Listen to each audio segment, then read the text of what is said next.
Welcome to the Panteva Perspective, Corporate Immigration and Global Mobility. Hey everyone, welcome into the first episode of the Panteva Perspective, Corporate Immigration and Global Mobility with immigration attorney Iskra Panteva. I am your host, Mike Leon. You know, Iskra is the founder of the Panteva Law Group out in Chicago, where she's been helping companies, entrepreneurs, and highly skilled professionals navigate the complexities of U.S. business immigration. Today's episode, we're going to be talking about the H-1B visa process, how it works for employers, including eligibility, timing, cost, and what actually happens during the cap season. Iskra, so good to see you. You know, this was a topic that was making the news a lot last year, obviously, with a new administration coming in and all of this stuff. So I'm excited to talk about this. But before we actually dive in, let's tell people a little bit about your background, since it is the first episode. Like, what made you want to focus on this area of the law, employment-based immigration? Thank you for having me, Mike. Really appreciate it. Let me talk a little bit about my background. I'm originally from Bulgaria. It's an Eastern European country. And obviously, when I came to the United States, I needed to go through the whole process of obtaining residency and visa and all of those things. So I had some experience, and when I went through law school, I was interested in a lot of different things, but I knew that I wanted to help people, basically, and since this was part of my background, it was kind of an easy way to create some kind, to create an environment where I can support my community and eventually other communities as well. So that was initially how it started. My first job out of law school was at a Chinese law firm, probably the largest Chinese firm in right now, and they had a branch in Chicago. So we started working with them on bringing executives and managers out from China here to the United States, because they were setting up kind of different branches for their companies. And with that, we started working on H-1B, L-1, and all kind of other EB-1, no interest waiver, all kind of visas. And that's how I kind of had my foot in the door, and that's how I actually started. And I fall in love with it. It's super interesting. It's something that you can help people, and at the same time, it's very, very, very, very, flexible, dynamic. This area of law, you always need to learn something. You always need to be on top of everything. So it's definitely challenging as well. Yeah. Well, there's a lot of complexities to it. And it's great to hear about your background. So let's dive into it. Let's talk a little bit about this, because I'm sure a lot of employers, they hear about it. I mentioned how it circulated in news last year, but they don't fully understand what the H-1B visa program is and like who it's designed for. So can you kind of explain the category, what's it intended to do? What are the type of roles that typically qualify for this type of visa? The short kind of simple answer is this is for professionals that have bachelor degree, right? So if you are a professional looking to work in the United States and you have at least a bachelor degree, this is going to be, mostly the visa that everybody will kind of steer you towards. Usually, if you are an employer and you're trying to kind of find somebody that is, that is in IT or science or technology, engineering, in math, no kind of professions, you will need somebody with a bachelor degree. And if you cannot find those in the United States, a lot of times you will need to look for foreign talent. The requirement for that is you will definitely need to require a position. The position itself needs to require a bachelor degree. And also the bachelor degree needs to be in a very narrow field. So it is not enough that you are requiring bachelor degree for the profession. It has to be in a very, very narrow field. So for example, let's say you are looking for a mechanical engineer, right? A mechanical engineer will be somebody that usually will kind of, will be typical H-1B position, a typical H-1B visa holder. The same thing with computer science and other fields, right? Architects, teachers, lawyers, of course. You have to have a degree, and you have to have it, obviously, doctors. You have to have it in very narrow field. You cannot have like a English major and be an engineer or or a lawyer, right? So that's where we are in terms of the H-1B requirements, and they have changed from time to time, but those two major things are always there. Yeah. Well, I know timing is also one of the biggest challenges with cases. You can kind of correct me if I'm wrong on that, but can you walk us through how cap season works? I mentioned in the intro what the employer should understand about. There's this annual lottery and filing window. Like what should employers out there listening to this, what should they understand about that? Well, because, we here in the United States, there is a lot of influx of, international students. The international students, and also there is a lot of demand in terms of IT professionals, computer science majors. So the way it has worked in the last probably over 20 years, it has been that we have a limited number of H-1B visas that are available. So we have 65 bachelor degree, 65,000 bachelor degree, 20,000 master's degrees. And because of that limitation, we most of the time, almost every single year for the last 20, 25 years, we have had more demand than actually availability. Because of that, there is a cap season, which means that around March, there will be a registration process. That process has been changed, but right now is through a registration process. Currently, we are in the registration process.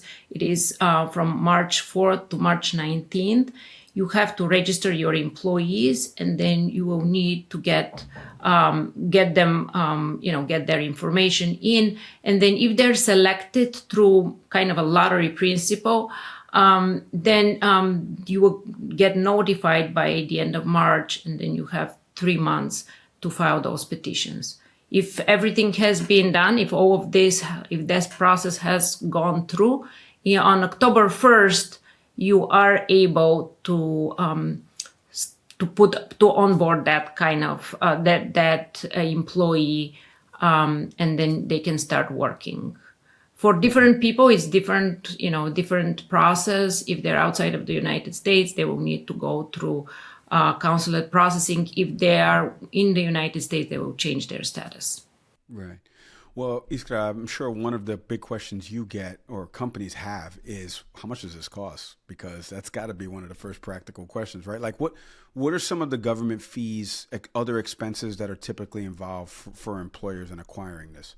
So yeah, that has been a big topic of discussions for the last 1 year, especially with the introduction of $100,000 fee.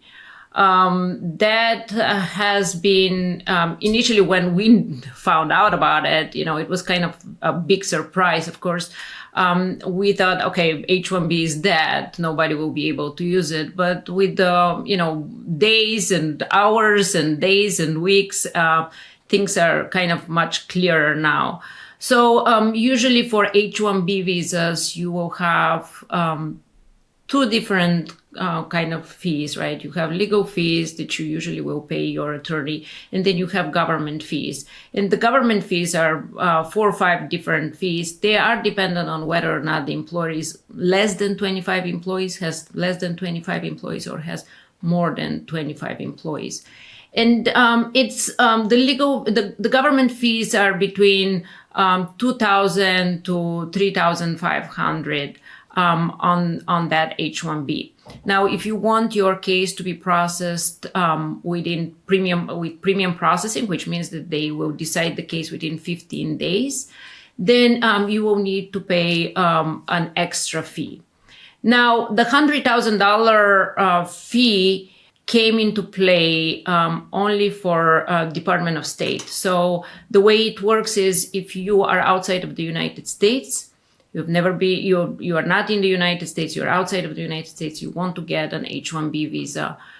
Your H-1B visa is approved by USCIS, which is the internal agency here in the United States.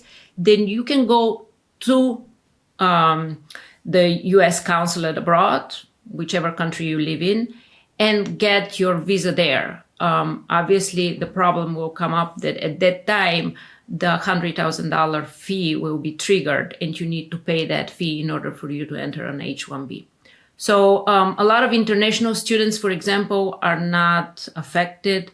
A lot of people that are already here are also not affected. So we are seeing very limited there is a lot of talk in the media, right? Everybody's talking about this, and a lot of discussion, and there was a lot of, obviously, different opinions on this visa. It became very controversial, but as so far right now, we haven't seen a major impact.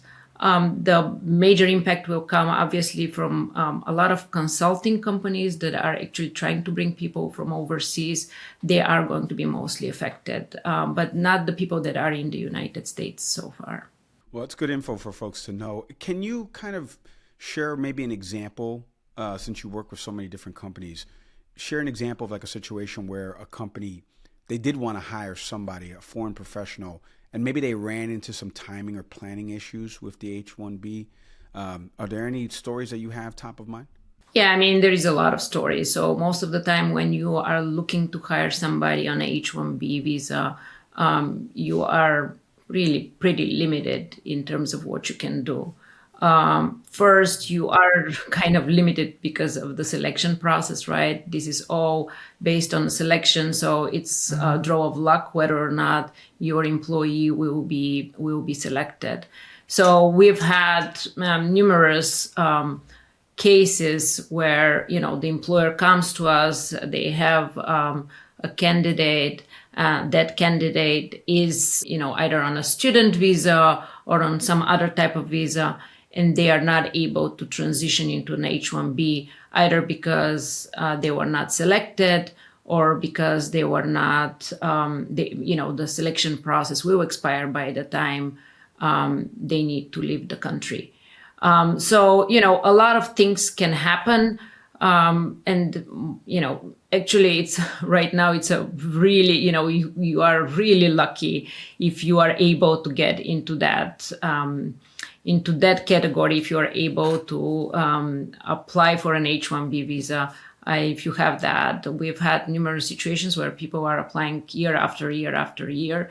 A lot of people have a STEM OPT, which allows them to stay here for 3 years. So they apply every single year and they are not able to, they are not selected, and then they need to leave the country. It's a big process. It's so many complexities to it. Iskra, before we let you go, for an employer right now that maybe they do want to hire somebody from that international talent pool and they're just starting to explore the H-1B process, what are some tips, maybe some things in the early planning phase that you would recommend that they do so that way the process goes as smooth as possible? Yeah, I mean, the first thing is obviously you need to, talk with an attorney, consult. You will need to make sure that you understand the process. And then at this point, we have received, this, especially for this year, our understanding is that the people that are going to be selected are the people that are with the highest wages and with highest degrees, right? So if you are trying to hire somebody, make sure if you want to kind of increase their chances of being selected, make sure that they are paid at the highest, not the highest wage, but probably more than usually the salaries are divided into 4 different categories, but usually the 4th is the highest category. So if you can go at the wage level 4, that will be a good option, if you want to make sure that they are within, that they are within the United States. That's definitely a good option as well. And then, obviously, apply for it on time, right? So you have until March 19 to file. You need to do it as soon as possible. There is always some technical issues with the website, so do it as soon as possible, and then just hope for the best. Don't wait and hope for the best. I love it. Iskra, thank you for the time and the insights. I appreciate it. Thank you for having me. And that's it for today's episode of the Panteva Perspective, Corporate Immigration and Global Mobility. If you want to learn more, you want to connect with Iskra and her team and all the work that they do me a favor, visit panteva.com today. And one more favor, as always, hit like, hit subscribe, leave a review, comment, share the episode with someone who needs to hear it. I'm Mike Leon. We'll see everybody next time. Thanks for watching. Be sure to hit that like and subscribe button and leave us a review in the comments.